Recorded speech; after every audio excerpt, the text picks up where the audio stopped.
What's good, YouTube? It's your man Rage King back with another one. Yes, another upload to the channel. And before we get started, I ask if y'all please go down there and hit that like button, hit that sub button, hit that share button, hit that bell for notifications if you're new. Welcome to Rumble Rage TV. This is how we do Rage and Rebels. Crown up. And if you're new to the crew, welcome to the Rage and Rebel Revolution. Now let's vibe. And y'all, we got to talk about something, man. We got to talk about something that I think is going to really become a bigger topic of conversation the more and further along we move in time. What am I talking about?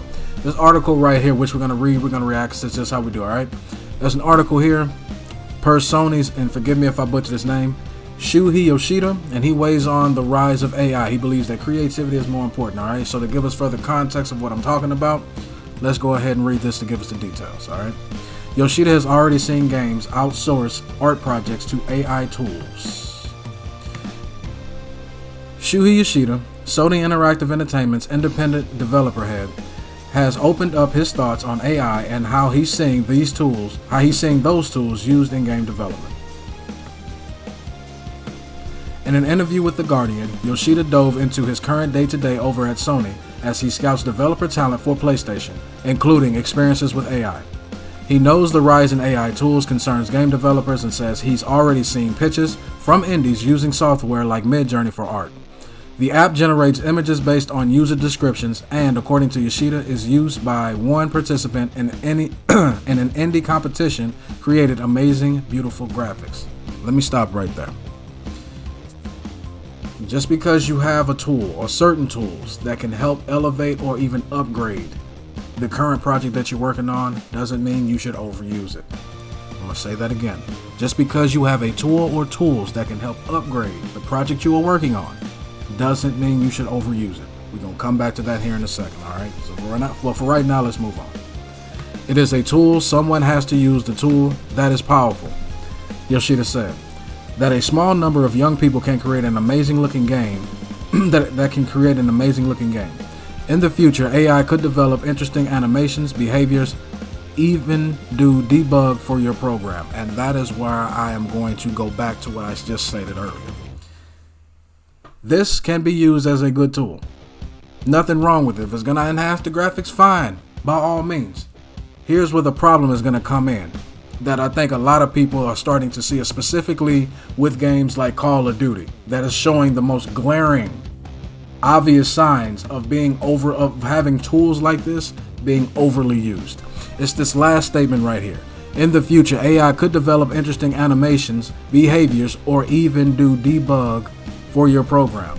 Basically what that means is instead of having actual human beings develop the games, they're just going to do away with most of them and simply have robots, AI, making the video games. Instead of just making the graphics, they're going to determine in fighting games your frame data. They're going to determine how the maps look. They're going to determine how the game plays, when it was just used at first, when it should just be used to help elevate the graphics. And human beings should be the ones being heavily involved in how the game plays, how it operates. We're going to stop right there and come back to that in a second too. However, the technology isn't so universally embraced by the video game developers or creative industries at large. In January, several artists launched a lawsuit against Midjourney for copyright infringement. Training from Midjourney's tools involves scrapping the internet for images, a process that foregoes artists' consent to use their work to create something else. When prompted for his thoughts on the ethical concerns around AI's place in game development, Yoshida explained his perspective on AI's place as a tool, learning, and creativity within the industry. Scroll down a little bit. It is a tool, Yoshida told The Guardian. Someone has to use the tool. Nothing wrong with using the tool. It's the abuse and the overuse of the tool, because we already have a situation where they brought the internet to video games, and don't get me wrong, it's helped people integrate with the rest of the world. It's brought the world closer together through gaming, and online gaming, at least for its intention, was a good thing. The problem is that you started using the internet as an excuse to get lazier with making your games. Instead of getting full games on release, you were disguised having the internet on the game as, look, you can connect with your fans, you can do this, yada, yada, yada. But at the same time, we don't have to put as much effort upon release. We can charge you more for the game you should have gotten upon release. All right, that's my issue with it. Let's continue. AI can produce very strange things, as you might have seen, as you must have seen. You really have to be able to use the tool well. AI will change the nature of learning for game developers, but in the end, development will be more efficient, as I agree. And more beautiful things will be made by people. People might not even need to learn programming anymore if they had learned how to use these tools of the future. The creativity is more important, the direction, how you envision what you want. As part of IGN's recent AI Week, creators from several entertainment industries shared their perspective on the technology's hastened rise to the more mainstream. On the animation front, IGN spoke to workers concerned they'll be replaced and artists who've seen their art stolen. As a tool for accessibility for gaming, the future remains a little murky, but our latest feature on AI's potential highlights the good, the bad, and ugly of emerging technologies and intent. And that is the end of the article. So not really a long video for y'all here today, man, but I will leave y'all with this before I get up out of here. Again, this can be used for good. That's the intention. The intention is, let's upgrade the graphics. Let's try to see if it can help us develop games.